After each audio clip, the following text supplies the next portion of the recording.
Hey guys, hello everyone and welcome to the channel. So today in this video I'm going to take 5 new types of questions on coordination chemistry, and it's a new type of series which I have started in which I'll be giving you 5 new types of questions on a particular topic, and I have already uploaded a video on the same like 5 new types of question on thermodynamics which has already been uploaded on the channel. So in case if you have missed that, do consider watching that as well.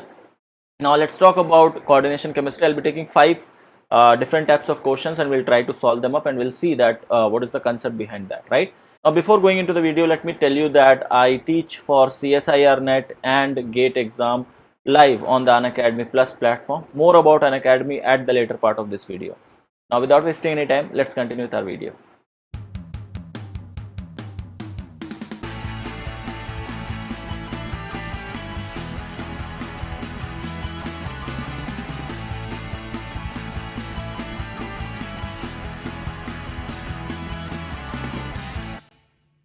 Alright guys, let's take this particular question. It says that if CFSE, that is crystal field stabilization energy, is 13,200 centimeter inverse for a complex of cobalt in +2 oxidation state, and the spin pairing energy, that is P, is 11,700 centimeter inverse, what is the correct statement? Okay, what are the correct statements?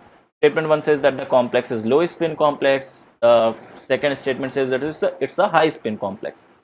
Statement 3 says that it's Jahn-Teller distorted complex, whereas 4 says that the complex has a regular octahedral geometry. So basically first two statements are talking about the spin nature of it, okay, whether it is high spin or low spin, and the other two statements are talking about its geometry. Okay, so how to do this? First of all, you should know about the concept of pairing energy and the crystal field stabilization energy. I guess that's very basic. I guess every one of you know. If the crystal field stabilization energy is greater than your pairing energy, in that case the electrons try to get paired up. Okay, the electrons, the fourth electron, you can say, instead of going to the Eg orbital, it tries to get paired up, and because the pairing energy is lower, in that case you have low spin complexes. Okay, when you have some like if you have, let's say, d4 configuration, and for that if you have the electronic configuration like this, the fourth electron, instead of going to the Eg orbital, it goes to the T2G orbital. That's what is low spin complex. I hope this is very much clear, but this is very basic. Okay, the next thing is that if, let's say, your crystal field stabilization energy is smaller than your pairing energy, in that case the fourth electron will not pair up, because for pairing it requires more energy, so it will try to do that particular thing which requires less energy. That means it will try to go to the higher energy state.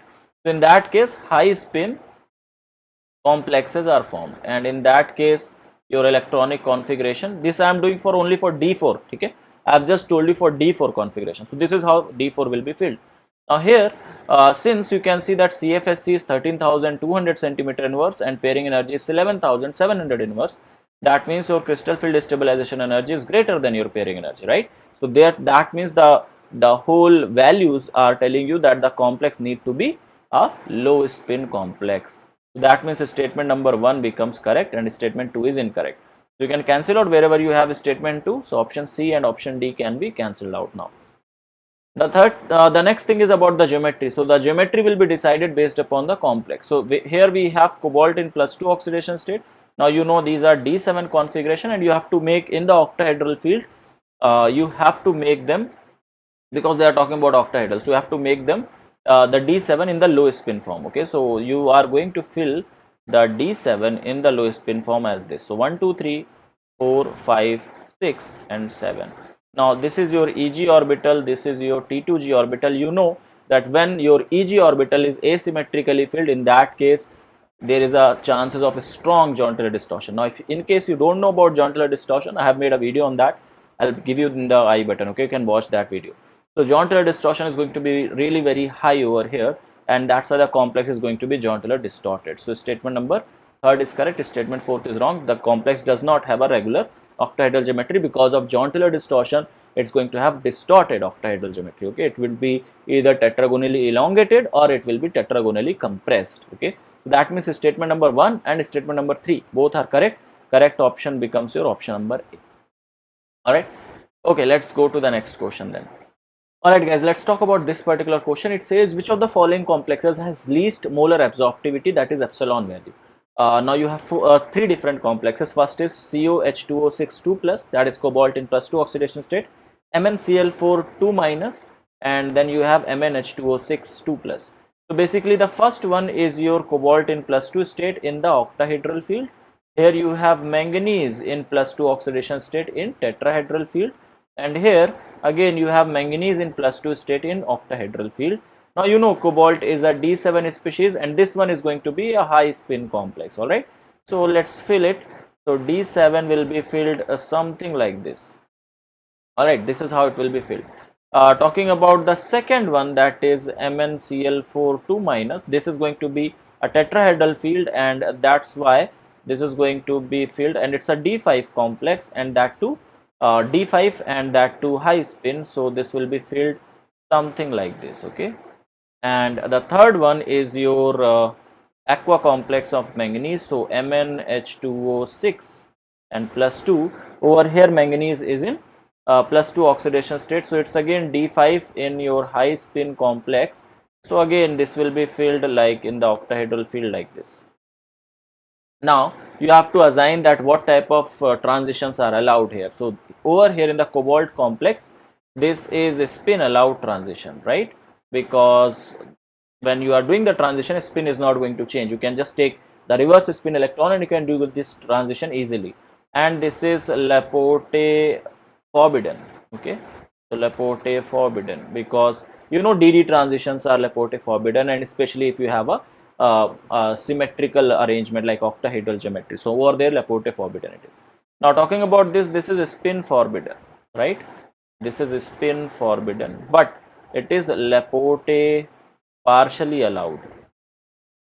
Why it is partially allowed? The reason is because the tetrahedral geometry is not symmetrical, okay. Octahedral geometry is totally symmetrical and it has a center of symmetry, so over there Laporte selection rule works well, but in a non-centrosymmetric geometry like tetrahedral it does not works well, so it's Laporte partially allowed, okay.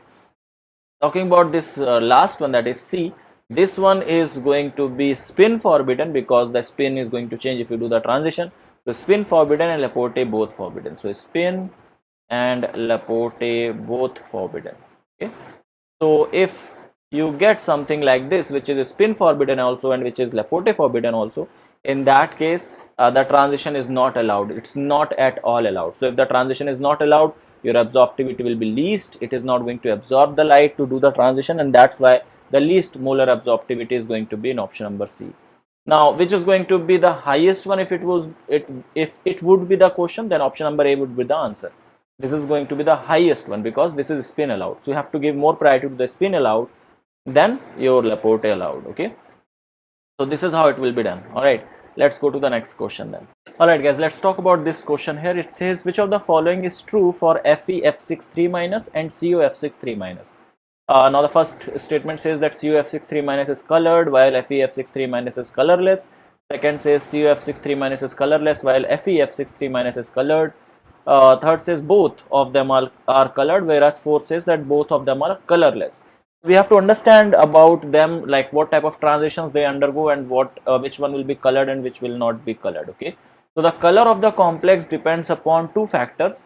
First thing is that whether the DD transition is possible or not, and the second thing is availability of unpaired electrons, okay. So both these things favors, or both these things affect the color of the complex. Now what type of color it will be, that depend upon the d orbital splitting gap and other things, so we'll talk about that later, but that is not required in the question, okay. We have two complexes. In the first one we have iron in +3 state, it's a high spin complex, all right, and that means it's a D5 complex, and if you fill it, so this is going to be filled somehow like this. All right, whereas the other complex, which is cobalt complex, here again cobalt is also in +3 oxidation state, it's also a high spin complex, it's a D6 complex, and this is going to be filled somewhat like this. All right, now unpaired electrons are in both of them, so that is first criteria is fulfilled. The second thing is that you have to see whether the transition is possible or not. Now in the iron complex over here, the transition is not possible because it's a spin forbidden, right? The transition is spin forbidden, so in that case the transition cannot take place, and that's why it is not going to have any color. Whereas the other complex, here the transition is possible, so that's why it is spin allowed. So since the transition is forbidden, the first one, that's why it is going to be colorless. So that means that iron complex, it will be colorless, whereas the cobalt complex is going to be colored. Option number A will be your correct choice for this. Alright, so this is how it has to be done. Let's take the next question now. Alright, here it says which of the following step is a rate determining step for the base hydrolysis of your CONH3 whole 5X 2 plus complex. Now X must be some ligand over here. Basically X denotes a halo ligand, so that you can say that cobalt is in +3 oxidation state over here. Alright, you can calculate the oxidation state of cobalt, that will come out to be +3. Now they are asking what is going to be the rate determining step. So let me tell you about the base hydrolysis reaction, how does it takes place and how do you track the rate determining step. Okay, so in case if you have not studied yet base hydrolysis and acid hydrolysis of a particular like complex, you should study that. Okay, what and how the reaction proceed through, what are the steps involved and what it will be the rate determining step. So let me tell you about it. Alright, so the base hydrolysis of a particular ligand or a particular complex, it follows SN1CB mechanism. That means the mechanism proceeds through SN1 reaction by the formation of conjugate base. Okay, so SN1CB mechanism is basically followed. There are 3 steps involved. The first step is acid base reaction, in which the complex basically reacts with the base in order to take out the acidic hydrogen over here and to form a conjugate base from here. Okay, so this is the conjugate base which is formed. In the next step, there is going to be the removal of your ligand, the X, whatever the ligand is there, the one which has to be substituted or the one which has to be hydrolyzed, that ligand is getting removed in the second step, and this is what it is. Now this step is basically slow and this is your rate determining step. So you have to understand this, that the removal of your X minus is the rate determining step in your base hydrolysis reaction. And the last step is where this particular whatever is left after the removal of this X minus, now the coordination number will be decreased over here. From 6 it will become 5. Now for this 5 coordinated or penta coordinated metal complex, water will react with it and it is going to again, so you can see here that in the first step you have taken H plus from your NH3 ligand, and here you are giving that H plus back to this NH2, so it will again become back NH3 whole 5 from whole 4 to whole 5, and the OH of the water will present as a ligand. So overall if you look upon, so it seems like this X is replaced by this OH, and that's what is hydrolysis of the reaction, and that's called as base hydrolysis because you have initiated it using a base. So this is the whole mechanism of base hydrolysis reaction, and the removal of X minus is basically slow step, and that is your rate determining step. So taking about the question, it says that the one which is your rate determining step is your removal of X minus from the CONH3 whole 4 NH2X plus complex. Alright. Now one more thing you might be wondering over here is that why the oxidation states are changing. See, the overall oxidation state of the metal has to be same. If it is in +3 oxidation state, I am considering X as a -1 oxidation state, so it has to be +3 overall. So here also you can calculate it's +3 only. Here also you can calculate it's +3 only because NH2 has a -1. It's a monodentate ligand, right? And it's a monoanionic ligand. So -1 is the charge on it. So you can calculate the oxidation state. So oxidation state is kept constant overall. Okay. So this is what it has to be done. So you should be aware about the reaction mechanism of all these coordination chemistry or coordination complexes, the reaction of the coordination complexes. All right. Let's go to the next question now. Alright, let's talk about this question over here. The last question for this video, it says that the correct statement about the color of the following complexes. The first statement says cadmium sulfide CDS is colored due to metal to ligand charge transfer, MLCT.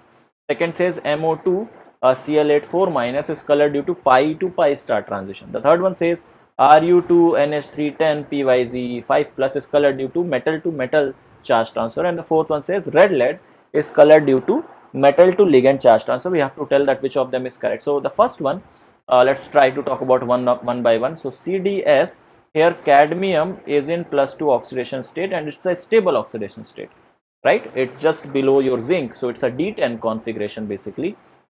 Now it cannot give the charge from metal to ligand because sulfur is in 2- state and it's also stable, so it is not going to accept electrons. So instead of metal to ligand charge transfer, there can be ligand to metal charge transfer over here because cadmium is in +2 oxidation state and sulfur has extra electron, so that's why it can give it.